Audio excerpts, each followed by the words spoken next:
ಹೀಗೆ ಕಾಫಿನಾಡು ಚಿಕ್ಕಮಗಳೂರಿನಲ್ಲಿ ಕೂಡ ಮಳೆಯ ಆರ್ಭಟ ಮುಂದುವರೆದಿದೆ. ಚಿಕ್ಕಮಗಳೂರಿನ ಮೂಡಿಗೆರೆ ಭಾಗದ ಬಾಳೆಗದ್ದೆ ಸಿಗಡಿ ಭಾಗದಲ್ಲಿ ಭಾರಿ ಮಳೆಯಾಗಿದೆ.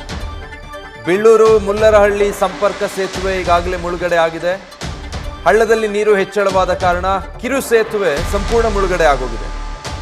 ಈ ಬ್ರಿಡ್ಜ್ನ ಮುಳುಗಡೆಯಿಂದಾಗಿ ಜನರ ಓಡಾಟಕ್ಕೆ ಸಮಸ್ಯೆ ಉಂಟಾಗಿರೋದು.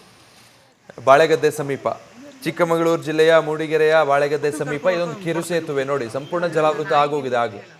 ಹೀಗಾಗಿ ಅಲ್ಲಿನ ಜನರ ಓಡಾಟಕ್ಕೆ ಬಹಳ ಕಷ್ಟ ಆಗ್ತಾ ಇದೆ. ಸಾಧ್ಯ ಇಲ್ಲ ಇಲ್ಲಿ ಸಂಚಾರ ಮಾಡೋದಕ್ಕೆ. ಮತ್ತೆ ಯಾವ ಕ್ಷಣದಲ್ಲಿ ನೀರು ಇನ್ನೂ ಏನು ಏರಿಕೆ ಆಗುತ್ತೆ ಗೊತ್ತಿಲ್ಲ. ಮತ್ತೆ ಬಹಳ ರಭಸವಾಗಿ ನೀರು ಹರಿತಾ ಇರೋದ್ರಿಂದ ಅಲ್ಲಿ ಸಂಚರಿಸುವಂಥ ಸಾಹಸಕ್ಕೆ ಯಾರು ಕೈ ಹಾಕ್ತಾ ಇಲ್ಲ. ಇಂಥ ಪರಿಸ್ಥಿತಿ ಚಿಕ್ಕಮಗಳೂರಿನಲ್ಲಿ ಧಾರಾಕಾರ ಮಳೆಯಿಂದ ನಿರ್ಮಾಣ ಆಗಿರೋದು. ಒಂದಷ್ಟು ಸೇತುವೆಗಳು ಈಗಾಗಲೇ ಮುಳುಗಡೆ ಹಂತವನ್ನು ತಲುಪಿದ್ರೆ, ಈ ಕಿರು ಸೇತುವೆ ಬಾಳೆಗದ್ದೆ ಸಮೀಪ ಅದಾಗಲೇ ಮುಳುಗಡೆ ಆಗೋಗಿದೆ.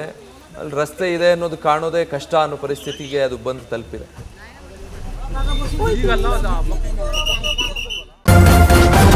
ನ್ಯೂಸ್ ಫಸ್ಟ್ ನಿರ್ಭೀತಿಯಿಂದ ನಿಮ್ಮ ಪರವಾಗಿ.